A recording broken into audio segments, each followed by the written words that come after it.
इस लेक्चर में हम बैक्टीरियल सेल स्ट्रक्चर के मुतालिक डिस्कस करेंगे। तो बैक्टीरियल अर्लियर लेक्चर में जैसे हमने कैप्सूल, सेल वॉल और सलाइम के मुतालिक डिस्कस किया, तो अभी लिविंग मटेरियल प्लाज्मा मेम्ब्रेन और सेल मेम्ब्रेन से स्टार्ट करते हैं। तो सेल मेम्ब्रेन और प्लाज्मा मेम्ब्रेन जो है thin, flexible, delicate, unlimited self repair के थोड़ी सी अगर डैमेज हो जाए तो खुद ही दोबारा जो है वो सिंथेसाइज हो जाती है या बन जाती है। ये इसी वजह से इसे हम कहते हैं लिमिटेड सेल्फ रिपेयर। अगर ज़्यादा ही डैमेज हो जाए तो ऑर्गेनिजम्स जो हैं वो डेथ हो जाती है उनकी।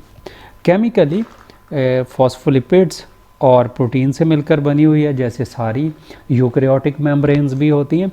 जो डिफरेंस है इसमें और यूकैरियोटिक मेम्ब्रेन में कि वो ये है कि इनमें कोलेस्ट्रॉल जो है वो प्रेजेंट नहीं है। बैक्टीरियल सेल मेम्ब्रेन में कोलेस्ट्रॉल एब्सेंट होता है। फंक्शन वैसे ही ये ट्रांसपोर्ट का काम करता है और रेस्पिरेटरी मेटाबॉलिज्म भी करता है।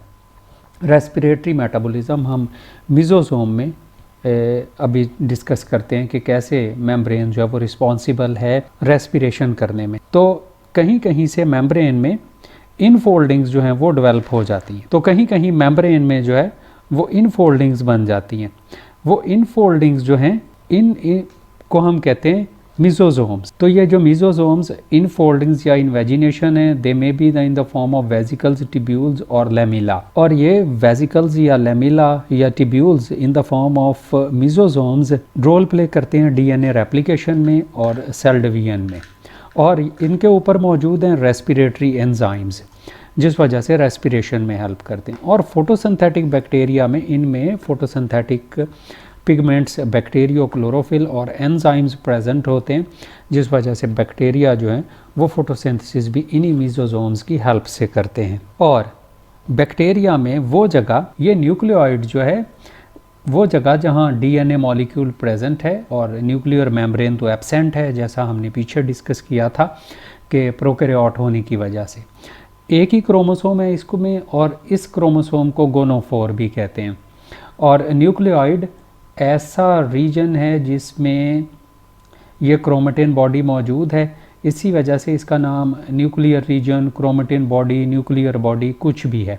बैक्टीरिया को हम कहते हैं ये हैप्लॉइड ऑर्गेनिज्म है, इस वजह से कि इनमें सिंगल क्रोमोसोम है, इसी वजह से ये कहलाते हैं हैप्लॉइड ऑर्गेनिज्म। बैक्टीरिया में मेन क्रोमोसोम के अलावा भी प्रेजेंट हैं ये जो extra chromosomal circular double stranded DNA है बैक्टीरिया में, उनकी एक एग्जांपल है प्लाज्मेट्स। तो प्लाज्मेट्स जो हैं डबल स्ट्रैंडेड हैं, सर्कुलर और एक्स्ट्रा क्रोमोसोमल है डीएनए मॉलिक्यूल, और सेल्फ रेप्लिकेटिंग बॉडीज़ हैं जो खुद ही डबल होते रहते हैं। अब ये बैक्टीरिया में मौजूद क्यों होते हैं? इनमें से कुछ प्लाज्मेट में drug resistant, heavy metal resistant, antibiotic resistant gene मौजूद होते हैं। तो ये बैक्टीरिया को एंटीबायोटिक रेजिस्टेंस जो है वो प्रोवाइड करते हैं। से किसी बैक्टीरिया पर एम्पेसिलिन रेजिस्टेंट जीन मौजूद हैं किसी प्लाज्मेट पर, तो वो एम्पेसिलिन से मरेगा नहीं। बैक्टीरिया में जो इम्पॉर्टेंट ग्रेन्यूल्स हैं वो हैं राइबोसोम्स, और राइबोसोम्स भी बैक्टीरिया में होते हैं 70S।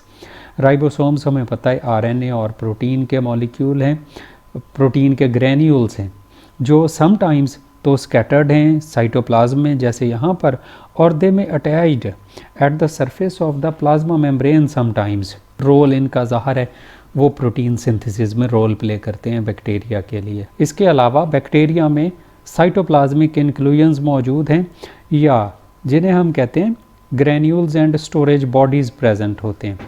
तो छोटे ग्रेन्यूल्स वेजिकल लाइक स्ट्रक्चर हैं बैक्टीरिया में, जो मटेरियल्स को अमूमन स्टोर कर लेते हैं जब शॉर्ट सप्लाई में मौजूद हों, या वेस्ट मटेरियल जो है बैक्टीरिया स्टोर कर लेते हैं अपने स्टोरेज बॉडीज़ में। Sometimes glycogen, sulphur, fats and phosphates store कर लेते हैं। Alcohols, lactic acid, acetic acid वगैरह भी स्टोरेज बॉडीज़ में स्टोर कर लेते हैं बैक्टीरिया। और अनफेवरेबल कंडीशंस अगर आ जाएं तो बैक्टीरिया जो हैं वो स्पोर फॉर्मेशन कर लेते हैं। स्पोर फॉर्मेशन ये ऐसी बॉडीज़ होती हैं जो थिक, हार्ड, रेजिस्टेंट होती हैं, हीट के लिए भी, टेम्परेचर के लिए भी, लो टेम्परेचर के लिए भी, डेसिकेशन के लिए, और एसिड बेस या पीएच में चेंजेस को भी बर्दाश्त कर लेते हैं। तो स्पोर्स जो हैं बैक्टीरिया में वो दो टाइप के हैं, एक्सोस्पोर्स और एंडोस्पोर्स। अगर तो स्पोर जो है वो इनसाइड द सेल बने, कि सेल का सारा साइटोप्लाज्म जो है वो श्रिंक हो जाए और श्रिंकेज के बाद उसमें एक थिक वॉल बन जाए, तो ऐसे स्पोर्स को जो कि मदर सेल के अंदर ही बनता है उसे हम कहते हैं एंडोस्पोर। लेकिन अगर स्पोर जो है वो बाहर आ जाए तब ऐसी कंडीशन कहलाती है एक्सोस्पोर।